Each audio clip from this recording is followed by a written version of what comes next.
sort of kicking ass. You can talk about the state level or the national level if there is any differentiation there.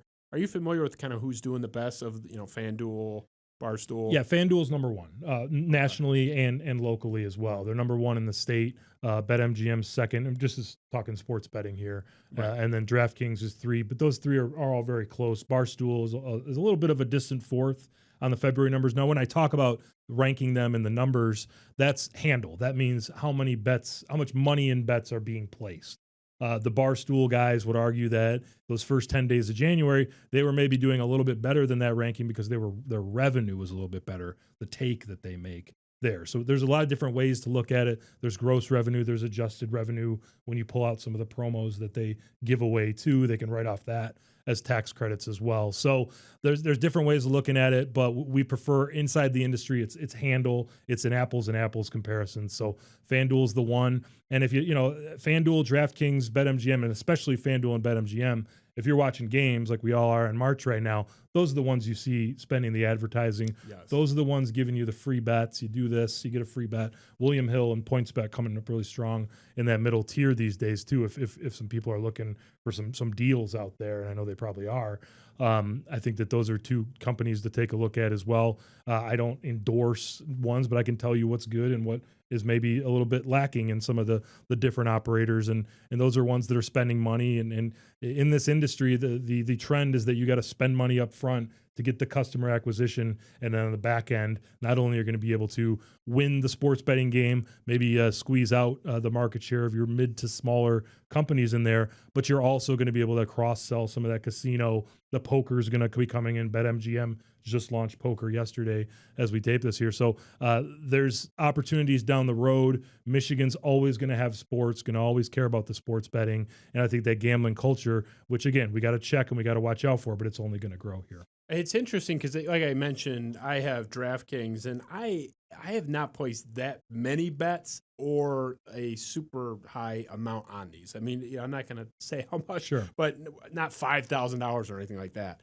And they reached out to me a couple weeks ago saying that I was a member of their VIP team and that I get to pick a free gift. Now, I got out a magnifying glass to read the fine print, but there was none. I called them and said, is this real? I'm just convinced I'm getting scammed by some guy in Saudi Arabia.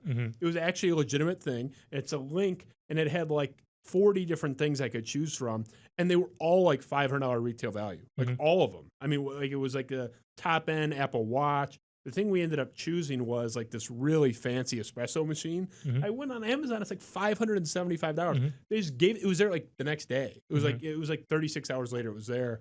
It's such an arms race for bodies. I'm curious. We're friends with the Woodward Sports guys, new network in Birmingham. I don't know. You may not be familiar with them. Familiar, yeah, they're very, very fresh. They're sponsored heavily by MyBookie. I don't know what the fuck MyBookie is. I have no idea. Offshore sportsbook. Yeah. It's offshore. So they're but just one example. But I'm curious, do you think these smaller guys, how do they compete? Because I see them on Woodward Sports. I don't see them on ESPN. Yeah. Are they viable? Yeah, you got to find your niche. I mean, I if I knew what the market was gonna to do, then I would be, Maybe your feelings on it, your read on it. Yeah, no one knows. No, it's a good question.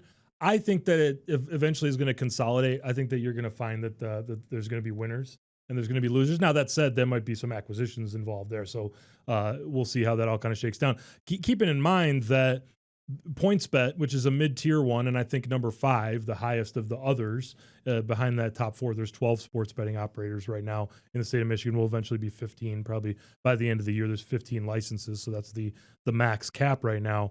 But PointsBet's huge in Australia. So it's a company that's coming overseas here. It's new to the U.S. market. William Hill is synonymous with gambling in the United Kingdom. They're coming over here. They're doing all this stuff. So as these companies get more into the U.S. market, it'll be interesting to see what their strategy is, first of all, how it works, and what kind of money that they need to make for them to consider it a success, right? If you're not spending as much in promos and advertising, then maybe being 6th, being 7th in Michigan is profitable, and that's fine. And these companies are public, so a lot of them are public. They're going public. They're making a lot of money. You see these stock prices going up. I'm sure you've at least heard about what's going on with DraftKings and Penn National over this last year. Don't talk about Penn. I sold Penn at $16. It's Oh, 16. yeah. Now I made a lot Probably of money. closed about 112 today. Thank you. I told you not.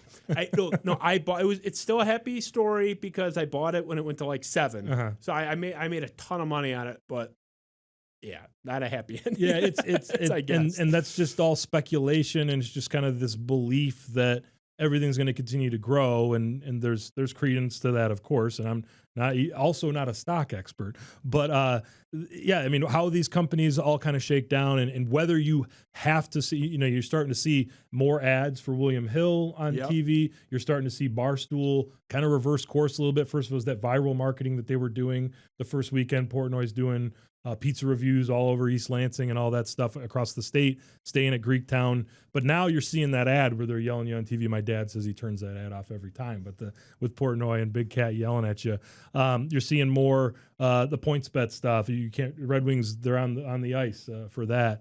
BetMGM's always been focused on Michigan as a really important market for them, and one that they've identified early, spent a lot of money on, and have done really well. They're number 1 in online casino, in addition to being number 2 in online sports betting. So it's fascinating to me. I would encourage everyone, if you're even a quarter interested in how deep we get and how deep we're getting into some of the stuff, playmichigan.com. We're staying like all over this stuff.